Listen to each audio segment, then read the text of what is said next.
Yes.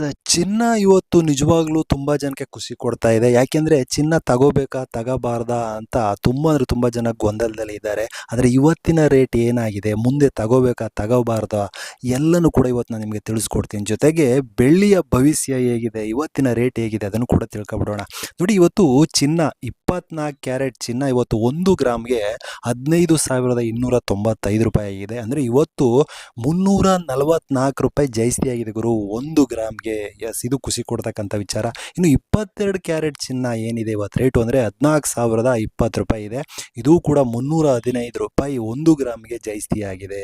S, ಇನ್ನು ಬೆಳ್ಳಿ ಕೂಡ ಇವತ್ತು ಒಳ್ಳೆ ಬಂಪರೇ ಆಗಿದೆ. ಯಾಕೆಂದರೆ 1 ಗ್ರಾಮ್ಗೆ ಬರೋಬ್ಬರಿ 5 ರೂಪಾಯಿ ಜಾಸ್ತಿ ಆಗಿದೆ ಬೆಳ್ಳಿ ರೇಟು ಕೂಡ.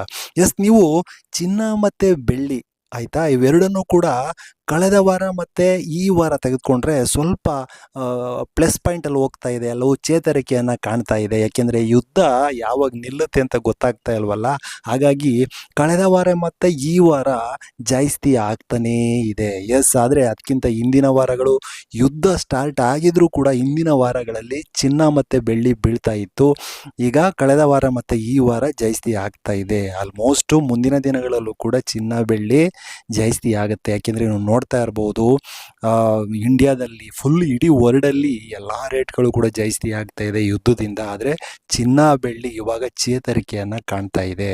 ಎಸ್, ಹಂಗಾಗಿ ಈ ವಾರ ನಂಬಿಕೆಯನ್ನು ಇಡ್ಬೋದು, ಈ ವಾರ ಪ್ಲಸ್ಸಲ್ಲಿ ಹೋಗುತ್ತೆ ಅಂತ ನಂಬಿಕೆಯನ್ನು ಇಡ್ಬೋದು. ಆದರೆ ಮುಂದಿನ ವಾರ ಯಾವಾಗ ಏನಾಗುತ್ತೆ, ಟ್ರಂಪು ಏನು ಹೇಳಿಕೆಗಳನ್ನು ಹೇಳ್ತಾನೆ, ಯಾವಾಗ ಈ ಚಿನ್ನ ಬಿದ್ದೋಗುತ್ತೆ ಬೆಳ್ಳಿ ಬಿದ್ದೋಗುತ್ತೆ ಹೇಳೋಕ್ಕೆ ಆಗಲ್ಲ ಗುರು.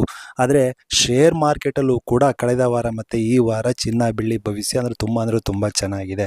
ಎಸ್, ನನ್ನ ಪ್ರಕಾರ ಈ ಯುದ್ಧ ಏನಾದ್ರೂ ಇನ್ನೂ ತುಂಬ ಬಿಗಡಾಯಿಸ್ತಾ ಇರೋದ್ರಿಂದ ಚಿನ್ನ ಮತ್ತು ಬೆಳ್ಳಿಗಳು ಮೇಲಕ್ಕೆ ಹೋಗ್ಬೋದು ಅಂತ ಅನ್ನಿಸ್ತಾ ಇದೆ. ಆದರೆ ಯಾವುದಕ್ಕೂ ಕೂಡ ಏನು ಇದ್ರ ಬಗ್ಗೆ ಸಿಕ್ಕಾಪಟ್ಟೆ ತಿಳ್ಕೊಂಡಿರ್ತಾರೋ ಅಂಥವರ ಒಂದು ಸಲಹೆಯನ್ನು ತೆಗೆದುಕೊಂಡು ನೀವು ಈ ಚಿನ್ನ ಮತ್ತು ಬೆಳ್ಳಿಯಲ್ಲಿ ಹೂಡಿಕೆ ಮಾಡ್ತಕ್ಕಂಥದ್ದು ಬಹಳ ಅಂದರೆ ಬಹಳ ಒಳ್ಳೆಯದು. ಯಾಕೆಂದರೆ ಯಾರೋ ಒಬ್ರು ಹೇಳ್ಬಿಡ್ತಾರೆ ಅಥವಾ ಎಲ್ಲೋ ಒಂದು ಕಡೆ ಬಂತು ಅಂದ್ಬಿಟ್ಟು ನೀವು ತಕ್ಷಣ ಇದು ಮಾಡೋದು ಕೂಡ ಎಲ್ಲೋ ಒಂದು ಕಡೆ ತಪ್ಪಾಗ್ಬಿಡುತ್ತೆ.